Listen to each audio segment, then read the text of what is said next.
வணக்கம்.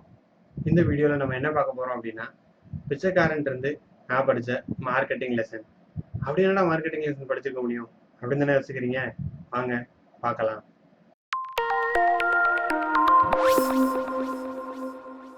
ஸோ இது வந்து ஒரு இன்ட்ரெஸ்டிங்கான ஸ்டோரி. நான் வேளச்சேரியில இருந்து பார்க் ஸ்டேஷனுக்கு வந்து ட்ரெயின்ல போயிட்டு இருந்தேன். போயிட்டு இருக்கும்போது யூசுவலா ஃபர்ஸ்ட் வந்து ஒரு பிச்சைக்காரங்க வந்தாங்க. ஸோ வந்து யூசுவலா அம்மா, தாய் பிச்சை போடுங்க நார்மல் வழியில வந்து பிச்சை எடுத்தாங்க. ஸோ ஒவ்வொரு சீட்ல ஒவ்வொரு சீட்டா வந்துட்டு கேட்டாங்க. அவங்களுக்கு வந்து ஒரு நிறைய பேர் போட்டாங்க, நிறைய பேர் போடல. ஆவரேஜா ஒரு 2 பேர் போட்டாங்கன்னு வைங்களேன் அந்த கம்பார்ட்மெண்ட்ல. ஸோ நீங்க இப்ப நினைக்கலாம், என்னடா இவனுக்கு ஒரு வேலை இல்லையா, பிச்சைக்காரன் யாரு பிச்சை போடுறான்னு நோட் பண்ணிட்டு இருக்கதா வேலையா அப்படின்றீங்களா?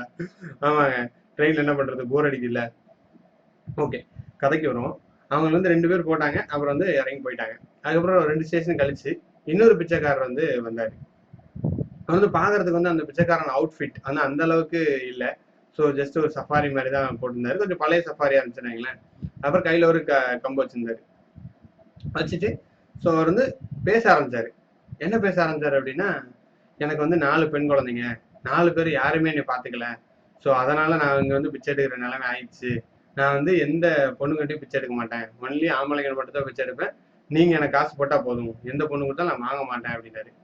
அதுக்கப்புறம் அவர் என்ன சொன்னார் அப்படின்னா, நீங்க வந்து எனக்கு 10 ரூபா 20 ரூபாலாம் போட வேணாம், 5 ரூபா கூட போட வேணாம், 1 ரூபா கொடுங்க போதும், ஆளுக்கு நீங்க 1 ரூபா கொடுத்தாலே போதும் அப்படின்னு 3 தடவை திருப்பி திருப்பி சொன்னாரு. ஸோ அதுக்கப்புறம் அவர் வந்து ஒரு சீட் பக்கம் வந்தாரு. நிறைய பேர் வந்து கொடுக்க ஆரம்பிச்சாங்க. ஸோ நானே வந்து அவருக்கு ஒரு 2 ரூபா கொடுத்தேன். அவரோட பேச்சு வந்து அவ்வளோ அப்பீலா இருந்துச்சு. ஸோ நானே ஒரு 2 ரூபா கொடுத்தேன். மற்றவங்க எல்லாமும் நிறைய கொடுத்தாங்க. ஆவரேஜா பார்த்தீங்கன்னா ஒரு 10 15 பேர் கொடுத்துருப்பாங்கன்னு வைங்களேன். இந்த இன்சிடென்ட் வந்து எனக்கு ஒரு மிகப்பெரிய மார்க்கெட்டிங் லெசனை வந்து கற்றுக் கொடுத்தது. ஸோ கண்ணு முன்னாடி ஒரு எக்ஸ்பீரியன்ஸா எந்த மாதிரி மார்க்கெட்டிங் பண்ணா எந்த மாதிரி வந்து நம்மளோட ப்ராடக்ட் வந்து விற்கும், நம்மளுக்கு தேவையான டார்கெட் எப்படி அடையலாம் அப்படின்ற ஒரு விஷயம் வந்து எனக்கு கிடைச்சது. அந்த இன்சிடென்ட்ல இருந்து நான் என்னெல்லாம் கத்துக்கிட்டேன் அப்படின்றத உங்ககிட்டயும் நான் ஷேர் பண்ணிக்க விரும்புறேன். ஸோ ஃபர்ஸ்ட் லெசன் என்ன அப்படின்னா, personally connect with your audience. So first அவர் என்ன சொன்னார் அப்படின்னா, எனக்கு வந்து 4 பெண் குழந்தைங்க இருக்காங்க, 4 பேருமே என்னை பார்த்துக்கல அப்படின்னு ஒரு ஸ்டோரி சொன்னார்.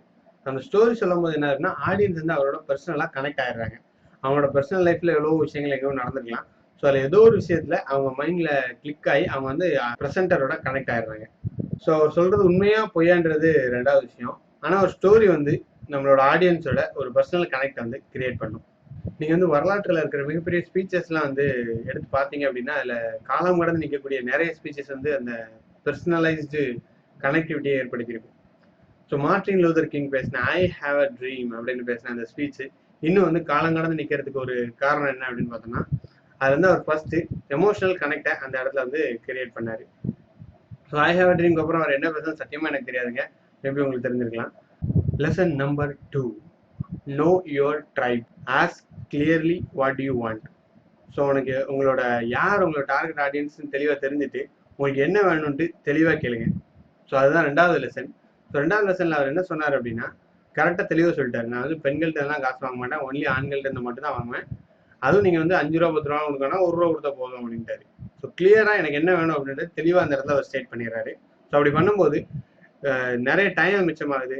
என்ன தெளிவா அவருக்கு தேவைப்படுதுன்றது ஆடியன்ஸுக்கு தெளிவா தெரியுது. ஆல்ரெடி கனெக்ட் ஆகிருக்கிறதுனால அவங்க வேணுமா வேணாமா, கொடுக்கலாமா வேணாமான்னு டிசைட் பண்ற இடம் இந்த இடம் தான். ஸோ கிளியரா உங்களுக்கு என்ன வேணும்ன்றத 2வது இடத்துல சொல்லிடுங்க. ஸோ இதுதான் lesson number 2. Lesson number 3. So இந்த லெசன்ல என்ன அப்படின்னா, ஸ்மால் இஸ் ரியலி பிக். சின்னது உண்மையிலேயே பெரிய விஷயம்.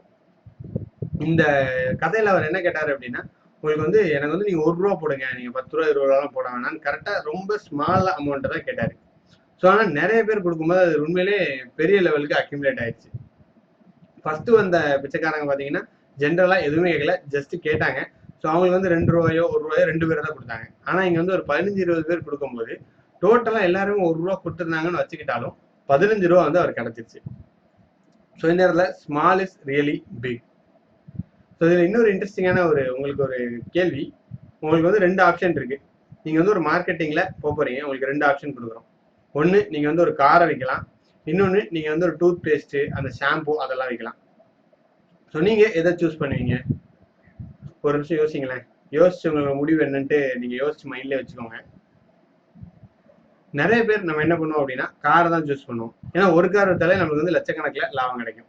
ஆனா ஒரு மார்க்கெட்டிங் ஸ்ட்ராட்டஜி உள்ளால என்ன பண்ணுவாங்க அப்படின்னா, அந்த டூத் பேஸ்ட் ஷாம்பு அதெல்லாம் விற்கிற ஆப்ஷனை சூஸ் பண்ணுவாங்க. ஏன் அப்படின்னா, கார் நம்ம எவ்வளவு நாளைக்கு ஒருக்க வாங்குவோம்? 10 வருஷத்துக்கு ஒருக்க வாங்குவோமா? பழைய கார் இருந்தா வித்துட்டு புது கார் ஒரு 10 வருஷத்துக்கு ஒரு வாங்குவோம், 15 வருஷத்துக்கு ஒருக்க வாங்குவோம். ஸோ ரொம்ப கார் மாத்திரம் வாங்கினா 5 வருஷத்துக்கு ஒருக்க வாங்குவோம்னு வச்சுக்கோங்களேன். ஆனா டூத் பேஸ்ட், பிரஷ் எல்லாம் நம்ம வந்து டெய்லி யூஸ் பண்ற பொருட்கள். ஸோ இதை விற்கிறது ஈஸியா, இதை விற்கிறது ஈஸியா? டூத் பேஸ்ட் விற்கிறது தான் ஈஸி. ஸோ அந்த மார்க்கெட்டை ஈஸியா பிடிக்கும் போது நம்ம வந்து ஸ்மாலா நிறைய விற்றோம் அப்படின்னா அந்த கார் விற்கிறதுல வர லாபம் இதுல அதை விட அதிகமான லாபம் ஈஸியாவே நம்மளுக்கு வந்து கிடைச்சிடும். ஸோ இதுதான் ஒரு சின்ன comparison. Small is really big. இது வந்து 3வது லெசன். ஸோ இந்த 3 லெசனும் நான் வந்து அந்த ரயில் பயணத்துல நான் வந்து கத்துக்கிட்ட ஒரு விஷயம். ஃபர்ஸ்ட் என்ன அப்படின்னா, personally connect with your audience. ரெண்டாவது, know your tribe, ask clearly what you want. 3வது என்ன அப்படின்னு பார்த்தீங்கன்னா, ஸ்மால் இஸ் ரியலி பிக். இந்த 3 லெசனும் உண்மையிலே எந்த மார்க்கெட்டிங், எந்த ட்ரைனிங், டீச்சிங், ப்ரெசன்டேஷன் எல்லா இடத்துலையுமே நம்மளோட டே டு டே லைஃப்ல அப்ளை ஆகக்கூடிய ஒரு விஷயம். நீங்க வேலைக்கு போறீங்க அப்படின்னா அங்க நீங்க உங்களை செல் பண்ணணும். ஸோ அதுக்கு என்ன பண்ணலாம், இந்த ஸ்ட்ராட்டஜிலாம் அங்கே எப்படி யூஸ் பண்ணலாம் அப்படின்னு நீங்க யோசிச்சீங்க அப்படின்னா கண்டிப்பா நீங்க வந்து ஒரு ஸ்டெப் மேல இருப்பீங்க. மார்க்கெட்டிங்னா வந்து மார்க்கெட்டிங் பீப்புள் மட்டும் தான் பண்ணணும் அப்படின்ட்டு நினைச்சிட்டு இருந்தோம்னா தப்பு. நம்ம எல்லா இடத்துலயும் நம்மளோட மார்க்கெட்டிங் டே டு டே லைஃப்ல நம்ம வந்து யூஸ் பண்ணிட்டே தான் இருக்கோம். ஒரு ஃபேமிலி கெட் டுகெதர் நடக்குது, ஒரு மேரேஜ் நடக்குது, அங்க நீங்க நின்றுறீங்க, நீங்க பேசுறது எல்லாரும் கேட்கணும் அப்படின்னா நீங்க உங்களை மார்க்கெட் பண்ணி தான் ஆகணும். ஸோ இது எக்ஸாம்பிளுக்கான ஒரு மார்க்கெட்டிங். வேலை தேடி போறீங்க, வேலை இன்டர்வியூ நடக்குது, ஸோ அங்க நீங்க மற்றவங்களோட நீங்க பெஸ்ட்ன்ட்டு நீங்க உங்களை செல் பண்ணி தான் ஆகணும். ஸோ மார்க்கெட்டிங்கிறது நம்மளோட டே டு டே லைஃப்ல இருக்கிற தினமும் சந்திக்கிற ஒரு விஷயம்.